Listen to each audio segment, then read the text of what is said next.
بِاسْمِهِ تعالی سبق نمبر 23 دال عبارت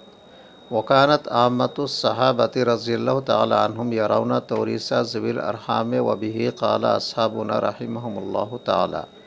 وقال زید بن ثابت رضی اللہ تعالی عنہ لا میراث لذوی الارحام ویوزع المال فی بیت المال وبہ قال مالک والشافعی رحمہم اللہ تعالی۔ مطلب ذوی الارحام کی توریث کے بارے میں فقہا کے درمیان اختلاف ہیں۔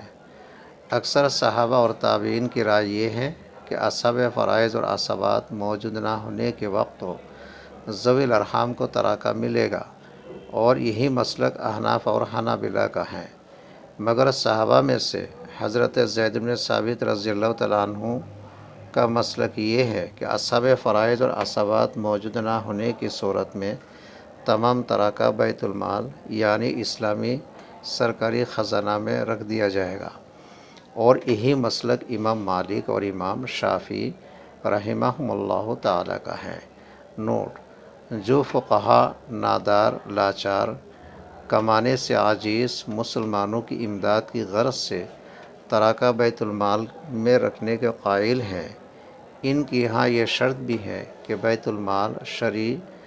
نظم و ضبط کے مطابق چلتا ہو، مال صحیح مصرف میں خرچ ہوتا ہو۔ چونکہ اب ایسا کوئی بیت المال موجود نہیں ہے، اس لیے تیسری صدی ہجری کے بعد متاخرین مالکیہ نے یہ فتویٰ دیا ہے کہ ذوی الارحام کو ترکہ دیا جائے گا، اور یہی رائے